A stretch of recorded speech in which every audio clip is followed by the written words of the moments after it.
messagerie Orange, bonjour. La personne que vous essayez de joindre n'est pas disponible. Veuillez laisser votre message après le bip. Coucou Nina, j'ai bien reçu ton message pour ton séjour en France, donc du coup je vais te donner quelques infos. Donc si tu souhaites venir en France à plus ou moins court terme, il va falloir que tu entreprennes certaines démarches administratives malheureusement. Je sais que c'est pas toujours facile, mais bon, il faut le faire. Donc pour ce faire, il y a plusieurs choix qui s'offrent à toi en fonction de ta situation.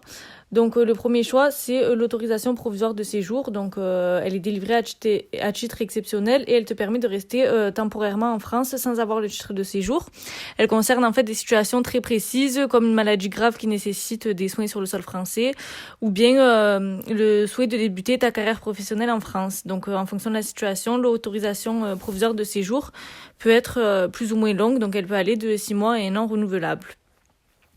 Ensuite, si tu viens pour tes études, il y a la possibilité d'acquérir un titre de séjour étudiant. Donc, il est délivré par les autorités consulaires et concerne les étudiants étrangers qui souhaitent venir étudier en France. Donc, par exemple, à la fac dans laquelle je suis, il y a plusieurs étudiants qui ont un visa long séjour. Donc, ça leur permet de faire leurs études en France pour après retourner dans leur pays d'origine, ce qui est plutôt pas mal du coup. Ensuite, il existe le titre de séjour vie privée et familiale. Donc, ces titres de séjour sont valables pour une durée d'1 an renouvelable. Ils ont par exemple permis à ma cousine qui vient du Maroc de venir découvrir la culture française. Et c'est vrai que c'est quelque chose qui lui a énormément servi pour ses études. Donc, ça peut être aussi pas mal. Ensuite, on a pour les salariés le titre de séjour salarié. Par contre, cette possibilité-là concerne uniquement les personnes souhaitant travailler plus d'1 an en France. Donc, c'est vrai qu'il y a pas mal de possibilités, mais... Après, il faut savoir qu'il y a un problème, je dirais, en France, c'est qu'en fait, malgré toutes ces possibilités et la cosmopolitanie présente sur le sol français, certaines personnes qui habitent sur le sol français depuis de nombreuses années ne détiennent toujours pas les papiers d'identité français.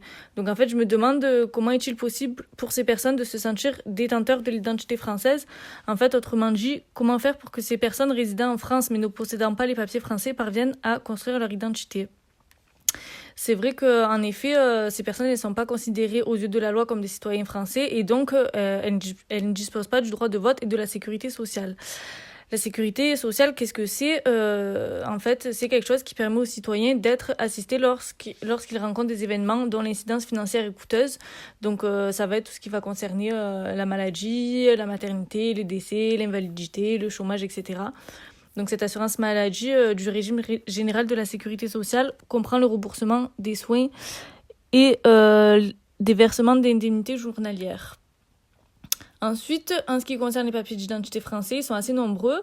Donc le plus connu d'entre eux, ça s'appelle la carte d'identité. Donc comme son nom l'indique, elle atteste de l'identité de son titulaire, et ce même après son expiration, dès lors que la photo lui reste fidèle.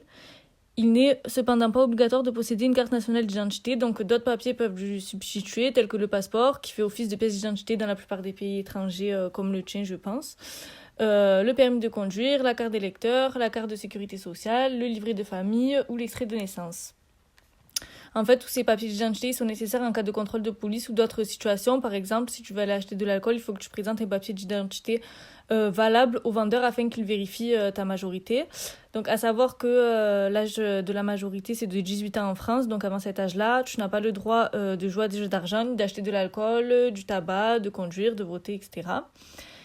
Sinon, en ce qui concerne ton identité, je pense que tu arriveras à trouver le bon compromis entre ton identité groupale, culturelle et sociale, car la France demeure un pays d'immigration.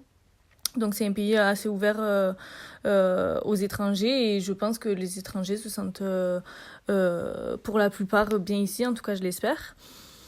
Voilà, j'espère que je t'ai donné tous les renseignements dont tu avais besoin. Quant à moi, je pense passer un coup de fil à Sullivan pour avoir plus d'informations sur le Japon, car j'aimerais bien partir y vivre quelques années pour changer un peu. Et puis voilà, n'hésite pas à me rappeler si tu as besoin de plus d'informations. Bisous.